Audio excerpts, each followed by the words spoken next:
नमस्कार दोस्तों, मैं सत्य कि आपको जो भी सुनाऊंगा सत्य सुनाऊंगा। कहानी एक ऐसे गांव की है जिस गांव का नाम तो मैं आपको नहीं बता सकता। ये कहानी सत्य है और इस कहानी को सुनाने जा रहा हूं। उससे पहले मैं आपको ये बता दूं कि अपने कमरे की लाइट को जला लीजिए, हेडफोन की वॉल्यूम फुल कर लीजिए, क्योंकि ना चाहते हुए भी आप डरने वाले हैं। तो दोस्तों, आपको लेके चलता हूं आंखों देखी कहानी सुनाने उस गांव जिस गांव का नाम है बहरामपुर।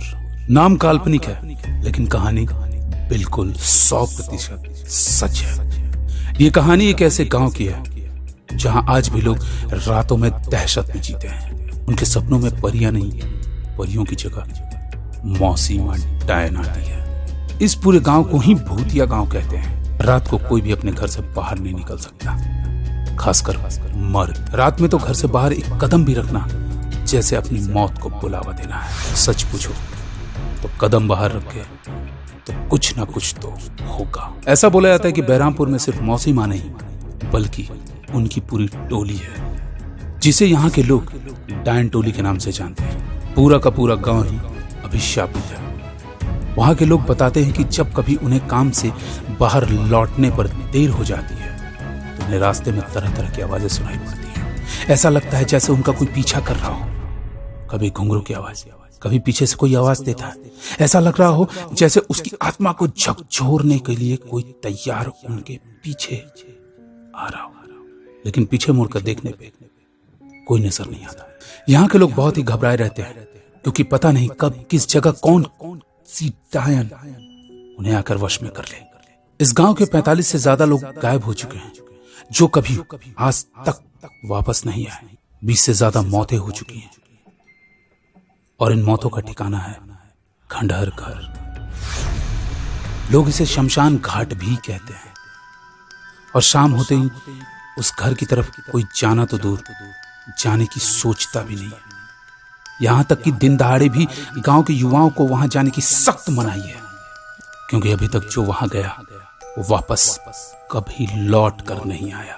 लेकिन कहते हैं ना कि जब किसी का बुरा वक्त आता है तो वो कहीं भी छिपा हो, वो वक्त उसके सामने आकर खड़ा हो जाता। और ठीक ऐसा ही हो रहा था अमर के साथ। अमर अपने दोस्तों के साथ बाइक राइड से रिटर्न आ रहा था। उसके साथ उसके शहर का एक दोस्त भी था, जो उस गांव और अमर से सुनी हुई भूतिया कहानियों पे यकीन नहीं कर रहा था और उसे लग रहा था जैसे मजाक हो। और रास्ते भर से उन कहानियों का जिक्र कर रहा था और उन कहानियों पे हंसता रहा था कि अरे डायन होती है कहाँ आज के कलयुग में, और 2022 में डायन भी होती है क्या? तुम लोग दकियानुसी जिंदगी जी रहे हो, तुम लोग 1857 में तो नहीं हो। ये शब्द बार बार अमर के कानों तक पहुंच रही थी, क्योंकि पीछे जो दोस्त बैठा था वो बार बार इस चीज को मजाक में ले रहा था। अमर की सांसें तेज हो रही थी, क्योंकि उसे सामने डूबता सूरज और पीछे घना अंधेरा दिख रहा था। उसने बाइक को रेस दिया और स्पीड बढ़ा ली। तभी उसके कानों में अपने दोस्त की ऐसी बात गई जिसको सुनकर उसके होश उड़ गए। उसका दोस्त कह रहा था, अरे भाई मजा तो तब आएगा जब कोई डायन आए और मेरे पीछे बैठ जाए। हम 3 बैठेंगे, मैं बीच में और मेरे पीछे डायन।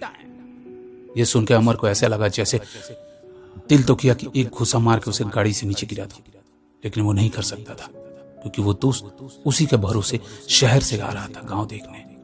अपने साइड मिरर में देखा तो देखा कि उसके और दोस्तों की बाइक भी उनके पीछे पीछे आ रही थी।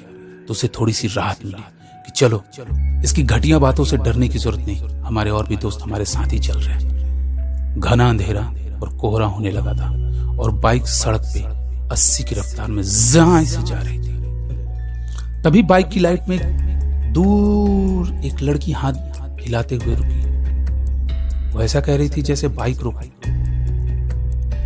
अमर बाइक रोकने के मूड में बिल्कुल भी नहीं था, लेकिन उसके बाकी दोस्तों ने जब बाइक रोक दी और उस लड़की से बात करने लगे तो अमर को भी हौसला आया। उसने भी वहां रुकना सही समझा और उस लड़की से बातों बातों में ही पता चला कि वो रास्ता भटक गई है, वो इस गांव की नहीं है। उसे अगले गांव जाना है तो क्या लिफ्ट मिलेगी? पीछे बैठा दोस्त ऐसे उछला जैसे लगा कि उसे सोने का खजाना मिला। उसने लपक कर कहा, हाँ हाँ आइए मैडम, मेरे पीछे बैठ जाइए, बहुत अच्छा रहेगा, हम आपको अगले गांव ड्रॉप कर देंगे। और ये कहना था तो वो लड़की आकर अमर के दोस्त के पीछे वाली सीट पर बैठ गई। अमर ने बाइक स्टार्ट की और बाइक ने फिर से रफ्तार पकड़ी।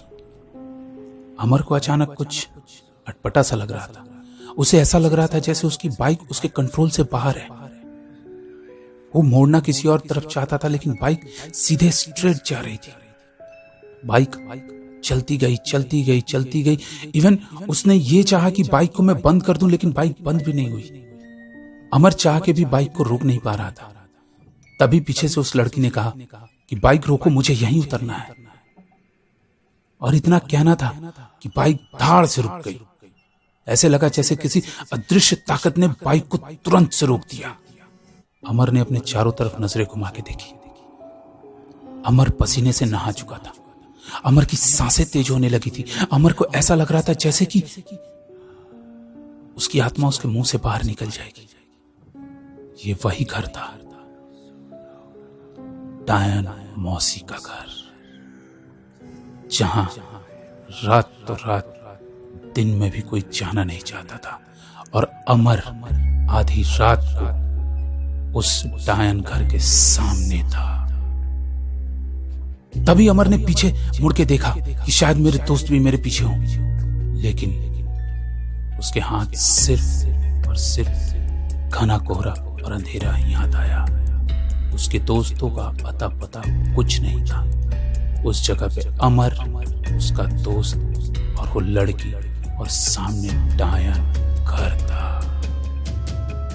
अमर की नजरें चारों तरफ ढूंढ रही थी अपने दोस्तों को। दोस्त तो नहीं मिले, घना कोहरा और अंधेरा मिला, और सामने डायन घर। वो लड़की लगातार अमर के दोस्त से बात किए जा रही थी, और अमर का दोस्त भी बहुत इंटरेस्ट लेके उस लड़की से बात कर रहा था। अमर ने जब चारों तरफ देखा, ये मंजर देख के अमर की सांसें रुक रही थी। ऐसा लग रहा था रगों में बहता खून सूख गया है। टांगे उसकी पत्थर की हो गई, शरीर हिलने को तैयार नहीं है, क्योंकि अमर अब समझ चुका था कि अब तो मौत तय है। क्योंकि ये लड़की कोई और नहीं, डायन मौसी की टोली की कोई डायन है। और वो खड़ा था डायन मौसी के घर पे। वो चाह कर भी भाग नहीं पा रहा था, वो चाह कर भी कुछ बोल नहीं पा रहा था। और यहाँ लगातार वो दोस्त और वो डायन आपस में बातें किए जा रहे थे। अभी एक बहुत तेज हवा का झोंका आया। हवा का झोंका नहीं, एक तरह से तूफान था वो, जो उन तीनों को उड़ा ले गया। वो तीनों कहां गए? क्या हुआ? अमर मर गया? उसका दोस्त मर गया? क्या अमर के घर वाले अमर को ढूंढ रहे हैं? वो लड़की क्या सच में डायन थी? क्या जहां अमर खड़ा था वो सही में डायन घर था, या अमर का भ्रम था?